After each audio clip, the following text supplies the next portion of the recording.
चले बच्चों, welcome again the Panchshila academy. Myself Kamal Singh Pawar, और फिर से आपका वेलकम है हमारी प्यारी सी शाम में एक नए प्यारे से टॉपिक के साथ। ओके, तो पिछले लेक्चर्स को आपने देखा होगा। उन लेक्चर्स में हम लोगों ने डाइपोल और उस पर बेस्ड बहुत सुंदर से स्मार्ट से कुछ न्यूमेरिकल्स पर हमने डिस्कस किया था। ओके, तो ऑब्वियसली आपको अच्छे लगे होंगे। तो अच्छा, तो आज का टॉपिक भी लगने वाला है, क्योंकि आज हम शुरू करेंगे डाइपोल पर अप्लाई होने वाले टॉर्क के बारे में, वर्क डन के बारे में, और डाइपोल का एनर्जी कितना होगा उसके बारे में। ओके, कहां पर बात करेंगे? ये सारी बात हम करेंगे यूनिफॉर्म इलेक्ट्रिक फील्ड के अंदर। ओके, तो शुरू हो जाए हमारे साथ, कॉपी पेन उठाएं और तुरंत लग जाएं हमारे साथ नए टॉपिक को कंप्लीटली समझने में। ओके, तो शुरुआत करते हैं आज के लेक्चर की हम torque on electric dipole in uniform electric field पर।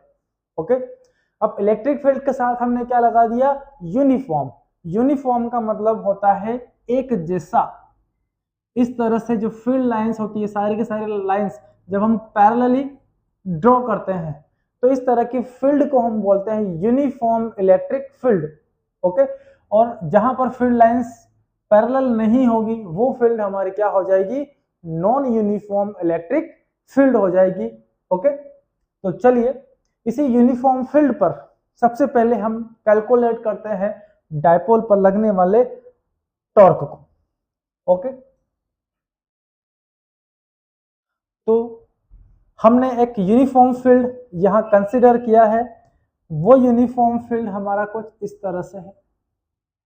ये सारी जो रेड लाइंस आपको रिप्रेजेंट की गई है यहाँ पर, ये रेड लाइंस हमारी बता रही है कि यहाँ पर आपका फील्ड यूनिफॉर्म है। ओके, और इन यूनिफॉर्म फील्ड के अंदर हमने ये एक डाइपोल को यहाँ पुट किया हुआ है। ओके, ये हमारा डाइपोल है। यहाँ पर जो चार्ज प्रेजेंट है वो -q है। this charge is -q and this is positive charge q and having distance between them is 12। दोनों चार्ज के बीच का डिस्टेंस यहां पर हमने कितना टेकन किया है? 12, जो कि हम पहले ही फिक्स कर चुके हैं। चलिए बच्चों, तो जब जब आप इस डाइपोल को इलेक्ट्रिक फील्ड के अंदर रखेंगे, इस पर दो चार्ज हैं, एक माइनस दूसरा प्लस, तो इलेक्ट्रिक फील्ड के अंदर हमने एक फॉर्मूला कैलकुलेट किया था, F equal to Q E. क्या एक्सप्लेन करता है F equal to Q E? वो एक्सप्लेन करता है कि जब जब हम लोग चार्ज को इलेक्ट्रिक फील्ड के अंदर प्लेस करेंगे उस पर फोर्स कितना अप्लाई होगा।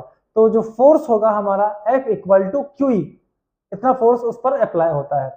अब यहाँ पर डाइपोल है, दो चार्ज हमारे पास है, तो दोनों चार्ज की वैल्यू देखिए, ये पॉजिटिव प्लस क्यू चार्ज है, तो ये फोर्स को एक्सपीरियंस करता है F is equal to plus Q E.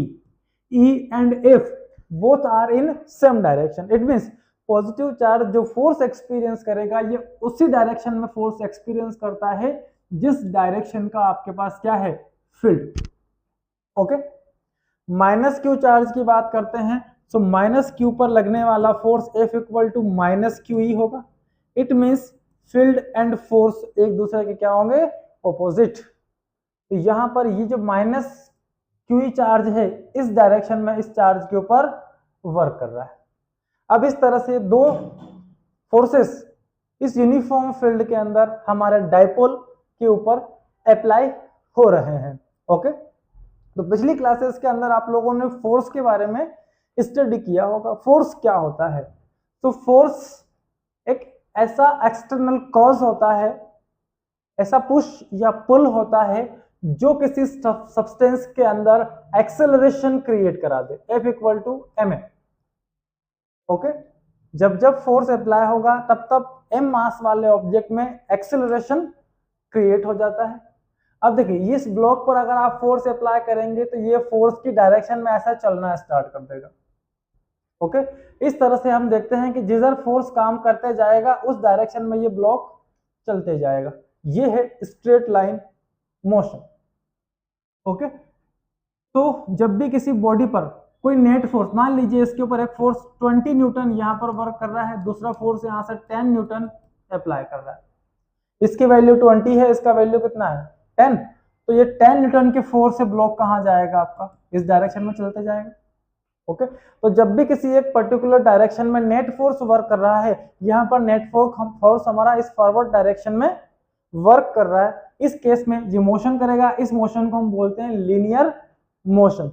Okay, और यहां हम जिन फोर्सेस पर बात कर रहे हैं उन फोर्सेस को आप देखो, एक force F is equal to आपके पास है पॉजिटिव QE, दूसरा आपके पास है माइनस QE। अब आप देखिए ये फोर्स की वैल्यू कितनी QE, इस फोर्स की वैल्यू कितनी माइनस QE। अगर हम नेट फोर्स फाइंड करेंगे तो पॉजिटिव QE ऐड करते हैं माइनस QE को, तो माइनस हो जाएगा, इसका नेट रिजल्ट कितना आ गया 0 हो गया।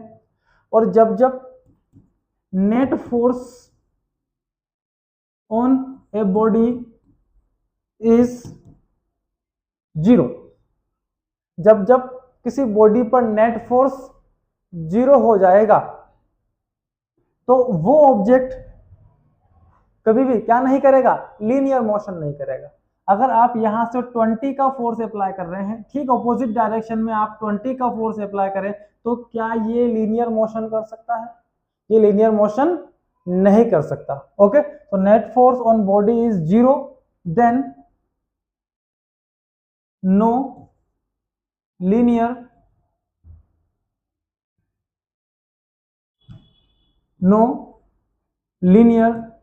मोशन। ओके, कोई भी लीनियर मोशन नहीं कर सकता। लेकिन यहां नेसेसरी कंडीशन क्या है, दोनों फोर्स का पॉइंट ऑफ एप्लीकेशन एक होना चाहिए। ओके, अब हमने क्या किया, अब हमने जो सब्सटेंस यहां पर यूज किया है डाइपोल, उसके पास उस पर लग रहे हैं दो फोर्स, ये पॉजिटिव चार्ज क्यू है, ये हमारा नेगेटिव चार्ज क्यू है, इस पर force F equal to minus Q इधर है, और इस पर लगने वाला force F equal to plus Q इस डायरेक्शन में। दोनों फोर्स इक्वल है, ऑपोजिट भी है, but different point of application पर है। अगर हम इसको आगे बढ़ाएंगे तो इन दोनों के बीच हमको ये एक परपेंडिकुलर डिस्टेंस मिलेगा। So if two equal forces opposite होंगे और कुछ डिस्टेंस इनके बीच में होता है, so that forces are responsible to rotate a body, this force are responsible for rotating a body. ये दोनों फोर्स क्या करेंगे, इस बॉडी को अपने एक्सिस पर रोटेट करवाना स्टार्ट कर देते हैं। Okay, is it clear. और ये जो कपल, ये क्या है, पेयर है, पेयर ऑफ फोर्स इस पे काम कर रहे हैं, इक्वल और अपोजिट काम कर रहे हैं, कुछ डिस्टेंस पर काम कर रहे हैं, डिफरेंट पॉइंट ऑफ एप्लीकेशंस पर ये वर्क कर रहे हैं। इस केस में ये क्या कहलाएंगे, कपल ऑफ फोर्स, और ये कपल ऑफ फोर्स यहां क्रिएट करेंगे इसके अंदर टॉर्क। तो जब भी एक ऑब्जेक्ट पर दो कपल ऑफ फोर्स वर्क करते हैं, उस केस में बॉडी अपने एक्सिस पर रोटेट करना स्टार्ट कर देती है, और रोटेशन के दौरान जो फोर्स उस पर काम कर रहा है उसी का नाम क्या दिया अपन ने, टॉर्क। ये जो कपल ऑफ फोर्स है, that force is responsible to create a torque. Clear है। तो चलिए टॉर्क के बारे में हम डिस्कस करते हैं। So when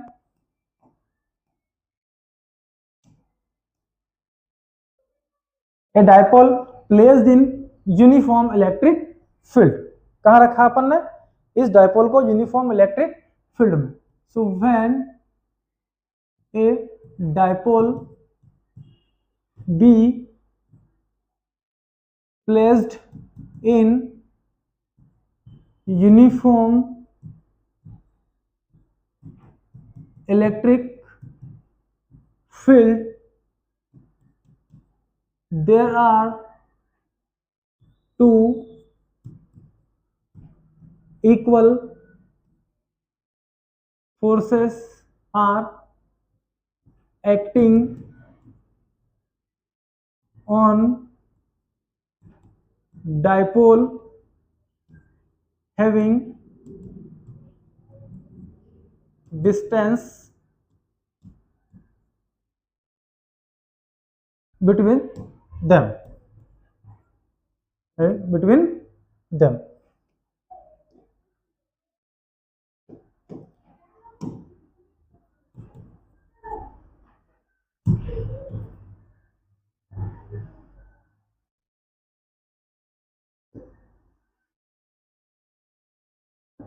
So the dipole is rotating in field. Okay, so this couple of force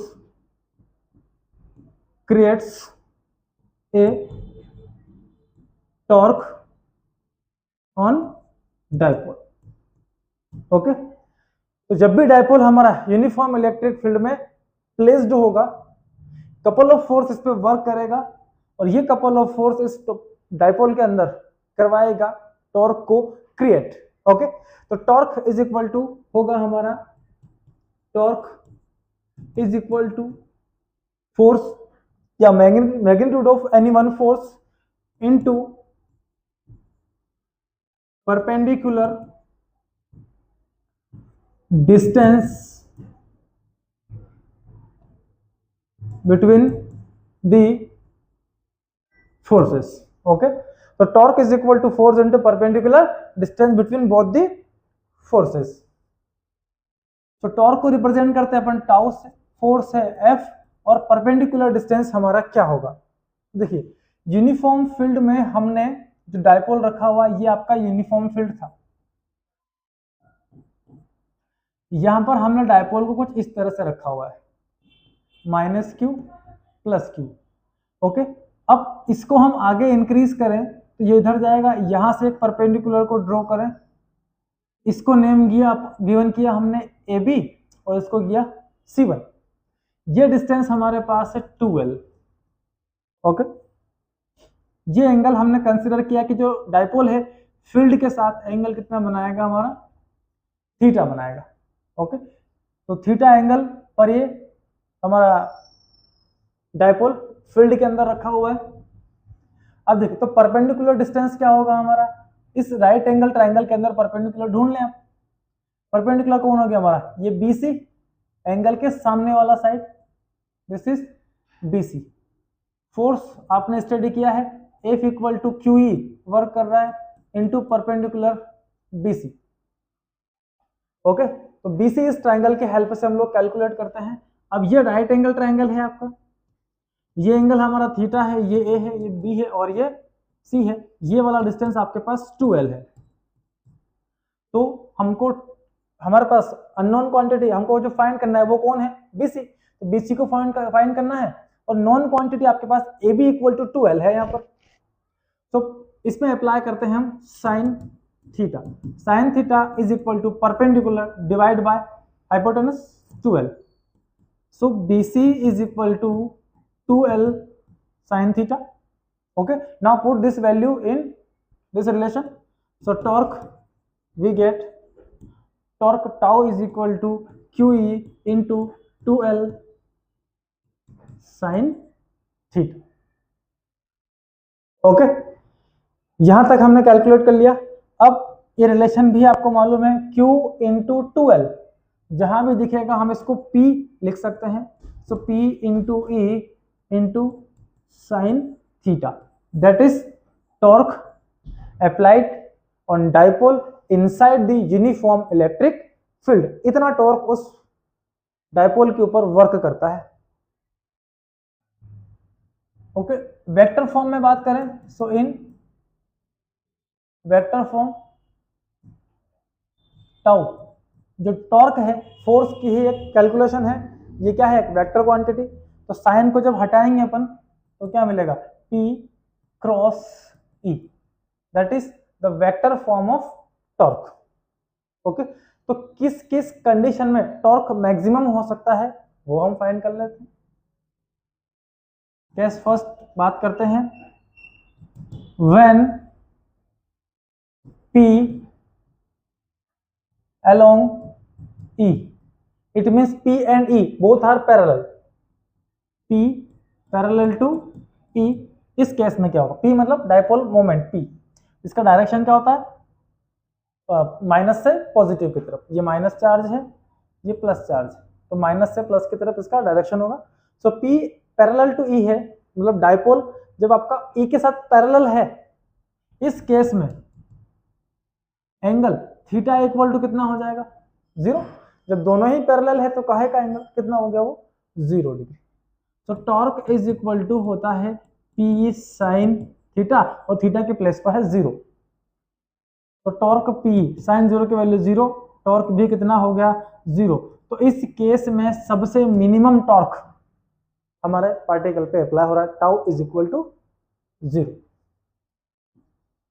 second case की बात करें, so when P perpendicular to E, अब डायपोल को हमने 0 से घुमा के कहां प्लेस कर दिया, 90 डिग्री पर। इस केस में थीटा इज इक्वल टू कितना हो गया आपका 90 डिग्री। देन साइन 90 की वैल्यू रख देते हैं, tau equal to P E sine 90, और 90 में ही साइन की सबसे मैक्सिमम वैल्यू होती है, तो पी ई साइन 91, तो torque is equal to P, ये होगा आपका मैक्सिमम। तो जब डायपोल फील्ड के साथ राइट एंगल पर होता है, उस केस में सबसे मैक्सिमम टॉर्क उसके ऊपर अप्लाई होता है। ओके, एक केस और नोट कर लेते हैं, 90 से इसको घुमाएंगे 180 पर, so P opposite to E, इस केस में theta is equal to 180 degree, then torque is equal to P sine 180, so torque is equal to 180 का वैल्यू कितना, साइन 0 का वैल्यू 0 है, तो उल्टा भी क्या होना है, 0 ही होना है। इस केस में भी क्या हो गया, टॉर्क 0 ही होता है। ओके, 270 पर जाएंगे तो माइनस P आपको मिल जाएगा। ओके, तो ये था टॉर्क। एक डायपोल को यूनिफॉर्म फील्ड में रखने से उस डायपोल के ऊपर torque tau is equal to P sine theta work करना स्टार्ट कर देता है, और ये वो फोर्स है जो इस डायपोल को इस यूनिफॉर्म इलेक्ट्रिक फील्ड के अंदर रोटेट करवाने के लिए क्या होता है, रिस्पॉन्सिबल होता है। चलिए, अब अगर टॉर्क काम कर रहा है, मीन्स फोर्स काम कर रहा है, ये बॉडी क्या कर रही है, रोटेट कर रही है। अब रोटेट कराने के लिए हमने क्या लगाया, टॉर्क लगाया, फोर्स लगाया, तब रोटेट किया उसने। तो जो आप फोर्स अप्लाई कर रहे हैं वो कुछ ना कुछ डायपोल के ऊपर क्या करेगा, वर्क डन भी करेगा। तो एक डायपोल पर यूनिफॉर्म इलेक्ट्रिक फील्ड में कितना वर्क डन हम कर सकते हैं, वो वर्क डन हम लोग फाइंड करते हैं। Okay, so work done in rotating A dipole. सबसे पहले हमने लिया यूनिफॉर्म इलेक्ट्रिक फील्ड, ये आपका यूनिफॉर्म इलेक्ट्रिक फील्ड हो गया। इसमें क्या लेना है हमें, एक डायपोल, ये रहा हमारा डायपोल। तो यहां पर एक माइनस क्यू चार्ज होगा, एक पॉजिटिव क्यू चार्ज होगा। ओके, और इसका जो डिस्टेंस है टोटल वो होगा हमारे पास 12। इसका नेम गिवन किया हमने ए बी। इस लाइन को हम आगे इंक्रीज करते हैं। ओके, यहाँ इंक्रीज किया हमने इसको, यहां से परपेंडिकुलर ड्रॉ किया, इसका नाम गिवन कर दिया सी, और ये जो एंगल लाइन के साथ बनाएगा that angle is theta.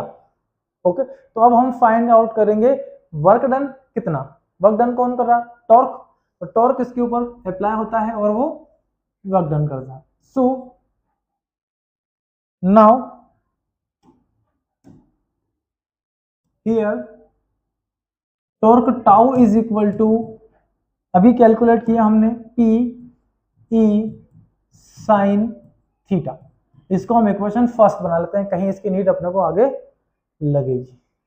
Okay, अभी तो टॉर्क है, टॉर्क जब अप्लाई होता है तो इसमें जो डिस्प्लेसमेंट ये क्रिएट करेगा वो एंगुलर डिस्प्लेसमेंट होगा, क्योंकि यहाँ जो मोशन हो रहा है वो कैसा मोशन है, एंगल मोशन है, एंगुलर मोशन है। टॉर्क भी क्या है, ये एंगुलर फोर्स है जो उस बॉडी को अपने एक्सिस पर रोटेट कराने के लिए रिस्पॉन्सिबल होता है। Okay, so if D W, बहुत छोटा सा हमने small amount of work done इस डायपोल पे किया, if D W work is done on dipole to rotate angle D theta. अगर आप बहुत स्मॉल अमाउंट में वर्क डन करेंगे तो डिस्प्लेसमेंट भी कितना होगा, एक स्मॉल एंगल की टर्म में हो। This work done is equal to tau into D theta, और टाउ का वैल्यू ये रहा आपके पास। So d W is equal to P sine theta into D theta. Okay, ये small amount of work done हमें मिल चुका है। हमको टोटल वर्क डन इसमें फाइंड करना है कि टोटल वर्क डन हमारे टॉर्क ने इस पर कितना किया है। So total work to rotate, हम कंसीडर करते हैं कि हमने किसी एक पर्टिकुलर एंगल से स्टार्ट किया। रोटेट फ्रॉम, वो एंगल हमारा है θ1 से लेकर θ1 टू एंगल θ2। टोटल वर्क हम फाइंड करना चाहते हैं θ1 से स्टार्ट करते हुए कहां तक, θ2 तक, और टोटल निकालने के लिए आपको करना होगा integration. So integration D W is equal to P E sine theta D theta, और ये लगा दिया हमने इंटीग्रेशन। लोअर लिमिट स्टार्ट कर रहे हैं हम θ1 से, अपर लिमिट जाएंगे θ2 तक। तो θ1 पर हमारा वर्क डन 0 होगा, θ2 जब एंगल मिल जाएगा उस समय वर्क डन कितना हो जाएगा, डब्ल्यू। इधर इंटीग्रेशन डिफरेंशिएशन तो ये है, इसके बीच में तो कुछ है नहीं, कैंसिल आउट। सो बच जाएगा हमारे पास ओनली वर्क डन डब्ल्यू, और लिमिट 0 टू डब्ल्यू, क्या ही लिमिट रखना, डब्ल्यू ही आ जाना है। पी कांस्टेंट से बाहर निकल जाएंगे, इंटीग्रेशन के अंदर बच गए हमारे पास θ1 से θ2 sine theta D theta. Integration करते हैं, अपर लिमिट माइनस लोअर करेंगे, डब्ल्यू आ जाएगा। पी साइन का इंटीग्रेशन होगा minus cos theta, limit θ1 to θ2, limit put करते हैं तो work done is equal to P, upper limit minus lower limit, लेकिन साथ में माइनस है तो हम जो माइनस को भी बाद में रख लेंगे हम, cos θ2 माइनस cos θ1। ओके, ये लिमिट रख दिया हमने, माइनस को अंदर भेजेंगे तो work done is equal to P cos θ1 minus cos θ2 हो जाएगा। ये माइनस माइनस प्लस आगे लिख लिया हमने, इसको हमने पीछे लिख लिया। ये आया हमको, ये मिला हमें वर्क डन। ओके, अब देखिए, इफ अगर आपका θ1 स्टार्टिंग एंगल 0 हो और θ2 इज इक्वल टू ओनली आप थीटा ले लें तो कैसा रहे, स्टार्टिंग एंगल हमेशा 0 ही होगा। ओके, तो इसको 0 लिया अपन ने, तो work done is equal to P E और cos 0 minus cos theta. So work done is equal to P, और ये मिला हमको 1 माइनस cos थीटा। अगर आप 0 से स्टार्ट कर रहे हैं तो ये फॉर्मूला बन गया हमारा, work done is equal to P into 1 minus cos theta. Okay, अब इसके आप डिफरेंट डिफरेंट कैसेस फाइंड कर सकते हैं। 0 एंगल होगा तो वर्क डन कितना होगा, 90 होगा तो वर्क डन कितना होगा, और 180 होगा तो कितना। So case first, theta is equal to 0, so work done is equal to P E into 1 minus cos 0, cos 0 का वैल्यू 1, 1 माइनस 1 कितना होगा 1, सॉरी 0, तो work done is equal to भी क्या हो गया 0। मतलब जब आपका डाइपोल फील्ड के साथ अलाइन है, इस केस में वर्क डन 0 हो जाएगा। केस 2 पर आते हैं। ओके, तो केस 2 में थीटा इज इक्वल टू हम ले लेते हैं 90 डिग्री। इस केस में work done P 1 minus cos 90 और कॉस 90 की value 0, so work done is equal to P, आपको मैक्सिमम वर्क मिलेगा। ओके, तीसरा केस ले लेते हैं, case third, theta is equal to 180 degree. Okay, so work done is equal to P और minus, अब यहाँ पे cos 180 की वैल्यू कितनी होगी, cos 180, cos 0 की वैल्यू 1, ठीक, उसका उल्टा -1, तो -1 प्लस, तो work done is equal to 2PE। Okay, that is work done in condition of 180 degree. Okay, तो ये थे टॉर्क और वर्क डन। किसी डायपोल को हम जब जब यूनिफॉर्म फील्ड के अंदर प्लेस करेंगे तो उस पर वर्क डन हम लोगों को कितना मिलेगा और उस पर कितना टॉर्क अप्लाई होता है।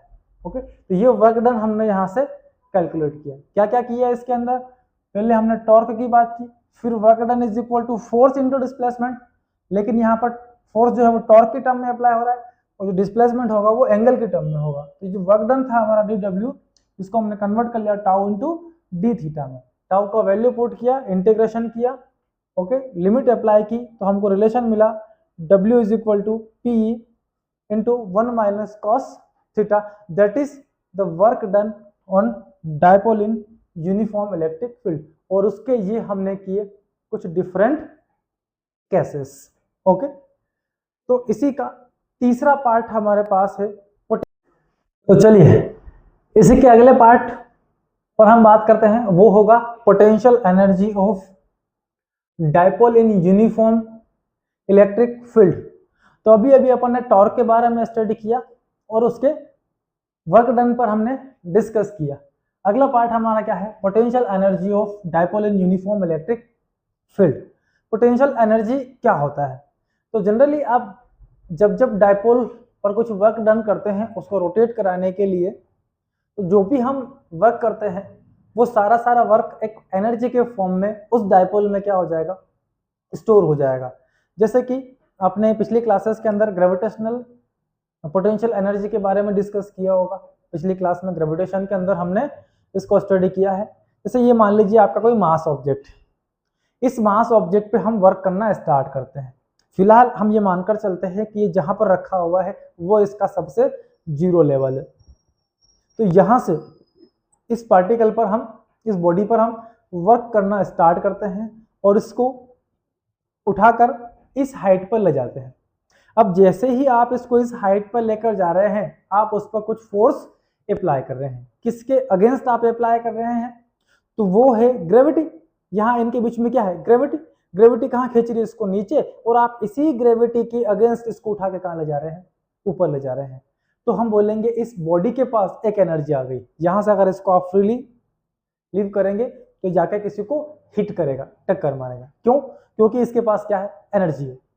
ओके, तो इस एनर्जी का नाम क्या रखा अपन ने, ग्रेविटेशनल पोटेंशियल एनर्जी। ओके, तो यहां पर जितना भी आपने वर्क किया वो पूरा वर्क स्टोर हो गया एक एनर्जी की टर्म में, ठीक है। That energy is known as gravitational potential energy. तो जब जब आपको किसी ऑब्जेक्ट पे वर्क करना होगा, उसका जीरो लेवल उठाना होगा। जीरो लेवल से जब जब आप उस पर वर्क करेंगे तो वो टोटल वर्क जो होगा वो सारा का सारा वर्क एक एनर्जी के फॉर्म में स्टोर हो जाएगा। तो वैसे ही हमको डायपोल के ऊपर भी यही वर्क करना है। डायपोल पर जितना आप वर्क करेंगे वो उसकी एक पोटेंशियल एनर्जी के फॉर्म में स्टोर हो जाएगा। सो द टोटल और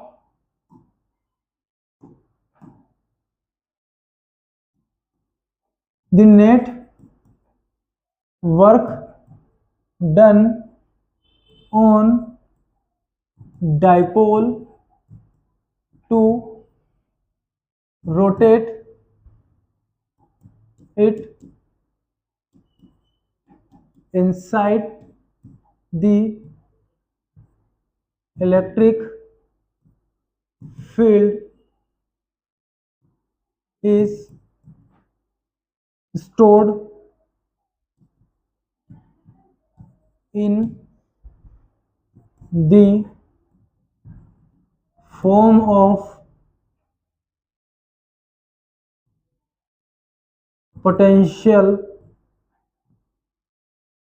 energy of dipole। ओके, जितना जितना आप वर्क कर रहे हैं वो सारा वर्क उस डायपोल के अंदर एक एनर्जी के फॉर्म में स्टोर हो जाएगा। तो एक डायपोल पर हम जो वर्क करने जा रहे हैं वो कहां से करेंगे, जहां पर उस पर अप्लाई होने वाले फोर्सेस क्या हो जाए, जीरो। इस ऑब्जेक्ट पर यहाँ अप्लाई होने वाले फोर्स हम मानकर चले थे कि जीरो होंगे। तो जीरो फोर्सेस जहां अप्लाई होते हैं वहीं से आपको वर्क डन स्टार्ट करना पड़ेगा। तो जीरो फोर्स कब होंगे, तो फोर्स जीरो केवल एक ही केस में हो सकते हैं।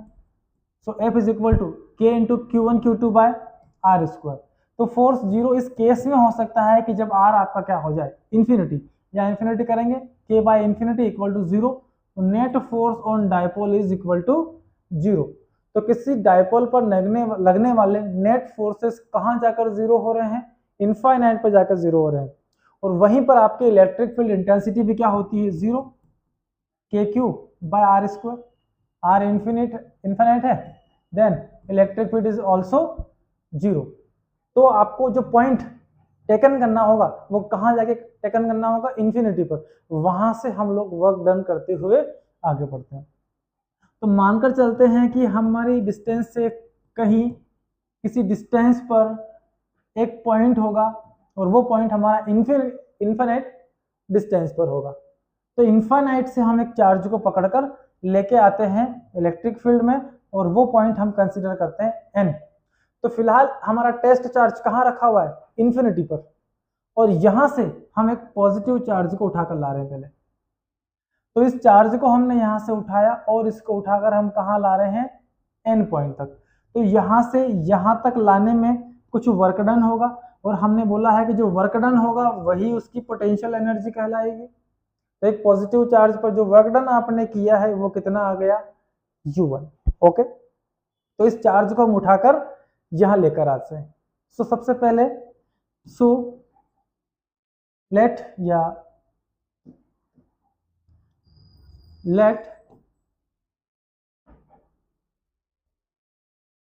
क्या लें, पॉजिटिव चार्ज को लेके आ रहे हैं अपन, let the work done on plus q charge from infinite to N is U1। यहां से उठाकर लाते हैं, यहां ले आए हम इसे, तो इस पर नेट वर्क डन कितना कर लिया हमने, U1। ओके, अगेन पॉजिटिव तो हमको मिल गया, एन पर आ चुका है। नेगेटिव चार्ज को उठाकर लाते हैं, यहां से माइनस क्यू चार्ज को भी उठाते हैं, माइनस क्यू चार्ज को भी हम उतनी ही डिस्टेंस पर लेकर आ रहे हैं। So again the work done on minus Q charge from infinite to N is minus U1, minus charge होगा, एनर्जी भी कितनी हो गई, माइनस। ओके, तो इसको भी हम उठाकर यहां ले आए। अब आपके पास पॉजिटिव चार्ज यहां पहुंच चुका है और नेगेटिव चार्ज भी हमारा यहीं पर पहुंच चुका है। क्या आप डायपोल प्रिपेयर कर चुके, नो। क्या कंडीशन है डायपोल की हमारे पास, तो साहब डायपोल की ये कंडीशन है कि प्लस कहीं होना चाहिए, माइनस कहीं होना चाहिए, और इनके बीच में एक फिक्स एक कांस्टेंट डिस्टेंस को ये मेंटेन करना चाहिए। तो पहले वो डिस्टेंस हमें मेंटेन करवाना होगा, तो हमने इन दोनों चार्ज को अलग अलग शिफ्ट करना होगा। ओके, तो अगेन इस माइनस क्यू चार्ज को हम यहां से फिर से उठाते हैं, पॉजिटिव को हमने यहीं रखा और माइनस क्यू चार्ज को यहां से उठाया, और इसको हमें ले जाना है इस प्लस क्यू चार्ज से 2L डिस्टेंस पर। सो अगेन हमको फिर से एक वर्क डन करना पड़ेगा। Okay, so for another work done on minus q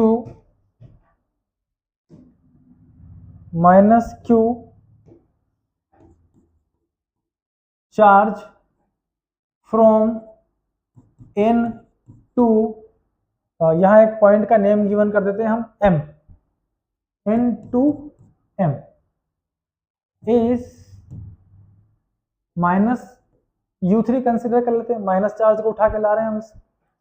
okay, तो ये वर्क डन कितना है वो कैलकुलेट कर लेते हैं हम पहले इस पर। तो जब हम इन्फिनिटी से उस चार्ज को लेके आ रहे हैं, अच्छा यहां से हम माइनस क्यू को कहां लेकर आए, यहां पर, तो यहां से लेकर यहां तक नेट डिस्प्लेसमेंट कितना हुआ आपका, नेट डिस्प्लेसमेंट हुआ 2L, फोर्स अप्लाई किया इसके ऊपर और नेट डिस्प्लेसमेंट मिला QE। सो प्लस क्यू से 2L डिस्टेंस पर यहां माइनस क्यू को हम लेकर आए हैं, that is 2L distance. Okay, so work done is equal to force into displacement. Okay, so work done is equal to force कितना है QE और डिस्प्लेसमेंट कितना आया 2L. 2L डिस्टेंस पर हम लेके आए, माइनस चार्ज को लेके आ रहे हैं, माइनस साइन लगा दें. So work done is equal to minus Q into 2L, ये बन जाएगा P.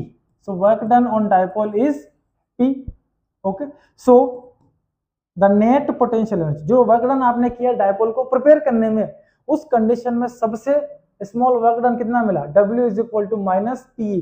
और जितना आपको ये वर्क मिला है इस डायपोल पर, वही उस डायपोल की क्या कहलाएगी, potential energy. So the net potential energy of dipole is minus P. Potential energy कितना होगा उस डायपोल का, U is equal to minus P, that is the net potential energy. जब जब डायपोल प्रिपेयर होता है तब तक उसके पास एनर्जी कितनी होगी, माइनस P. ओके, अब इसी पर हम कुछ केसेस ड्रॉ करके सॉल्व करते हैं. तो यहां पर हमारा ले रहे हैं हम थीटा एंगल, यहां पर ले रहे हैं उसकी पोटेंशियल एनर्जी. ओके, फिर हम निकालते हैं उस पर वर्क डन, और लास्ट फाइनली, अच्छा स्पेस कम पड़ेगा हमको, थोड़ा सा इसको हम शिफ्ट कर लेते हैं, नेक्स्ट पेज पे ले लेते हैं. तो पहला तो हम एंगल लेते हैं, फिर हम पोटेंशियल एनर्जी की बात करते हैं, फिर वर्क डन की बात करते हैं, नेट वर्क डन कितना होगा और उसकी नेट एनर्जी हमें कितनी मिलेगी.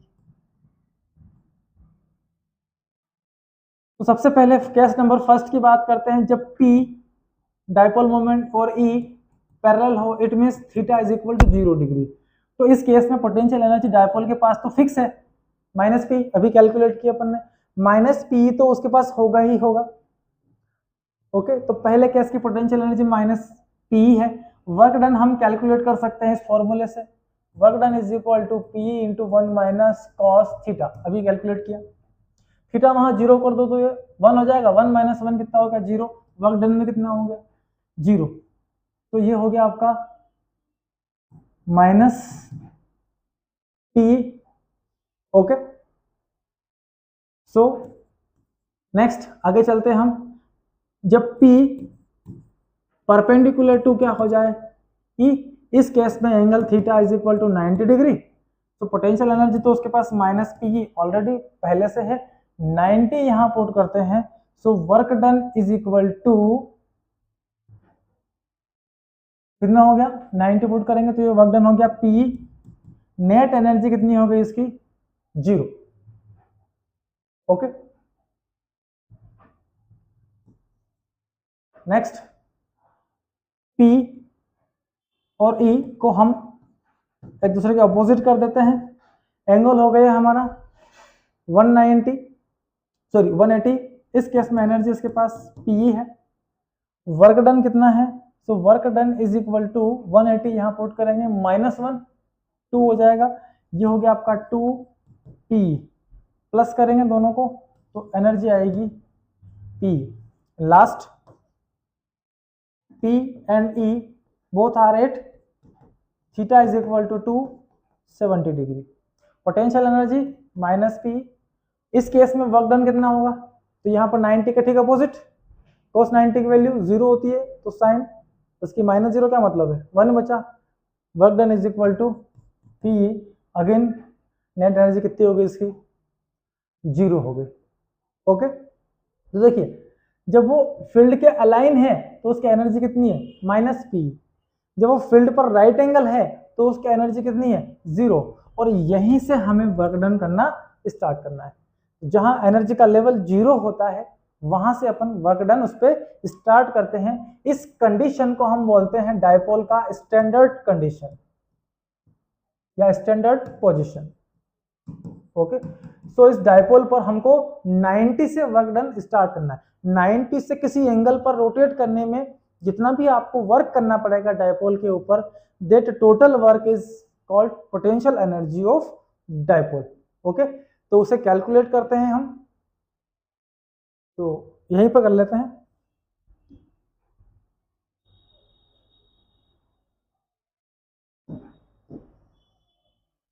चले, सो work done on dipole from standard position, ठीक है, कहां से वो 90 से। So this work done dW is equal to integration of 90 to any angle theta is equal to torque into angular displacement. So dW is equal to 90 to theta torque P sin theta into d theta। Torque के value कितना है, PE sin theta, पिछली class में हमने solve किया। इधर भी integration 0 to W, ये तो फिनिश हो गया, क्या बचा ओनली W। P यहाँ से बाहर हो चुका है और साइन का इंटीग्रेशन होगा हमारा minus cos theta, limit 90 to theta. So work done is equal to P upper limit, ये माइनस साइन यहाँ लगा है, अपर लिमिट थीटा, ये माइनस जब अंदर जाएगा तो ये प्लस हो जाएगा, ये वाला माइनस, और कॉस 90, कॉस 90 का वैल्यू कितना होता है 0, तो माइनस कॉस थीटा यहाँ बचा, तो P minus cos theta plus 0, तो ये बचा हमारे पास work done is equal to minus PE cos theta. Okay, ये मिला हमको net work. This net work is equal to, this work is stored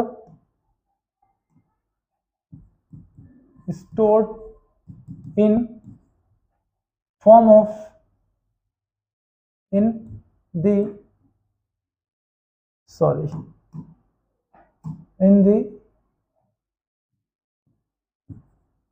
form of potential energy of dipole. Okay, so potential energy of dipole is equal to minus P cos theta।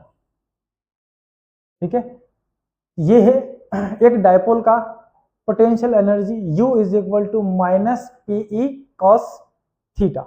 Okay, तो इस तरह से हमने torque calculate किया, work calculate किया, और उस पर कितना पोटेंशियल एनर्जी डायपोल के पास होगा वो पोटेंशियल एनर्जी भी हम लोगों ने कैलकुलेट कर लिया। आप चाहें तो उसके कुछ डिफरेंट केसेस नोट कर सकते हैं। जैसे केस फर्स्ट की बात करें तो थीटा 0 डिग्री, उस केस में पोटेंशियल एनर्जी cos 0 की वैल्यू 1 है, ये माइनस PE, ये वही कंडीशन आ गई पहली वाली। ओके, केस 2 की अगर हम बात करें तो theta is equal to 90 degree, और उस समय cos 90 0 हो जाएगा, पोटेंशियल एनर्जी कितना हो जाएगा 0। ये सेकंड केस आपको मिल गया। ठीक है, थर्ड केस में वैल्यू पुट करेंगे 270, उस केस में आपको कितना मिल जाएगा P, ओके सॉरी 180, 0 का ठीक अपोजिट P। तो बाकी केसेस आप इसमें आराम से नोट कर सकते हैं। पोटेंशियल एनर्जी के बारे में हम क्लियरली सब कुछ एक्सप्लेन कर चुके हैं। कुछ अगर प्रॉब्लम्स हो तो आप कमेंट में हमको जरूर बताएं, हम आपके लिए और अच्छे और बेहतर लेवल से नेक्स्ट लेक्चर आपके लिए प्रिपेयर कर सकते हैं। ओके, तो जितने भी लोग हमसे जुड़े हुए हैं वो हमारे चैनल को लाइक जरूर करें, सब्सक्राइब जरूर करें। ओके, तब तक के लिए मिलते हैं नेक्स्ट लेक्चर में। Thank you so much.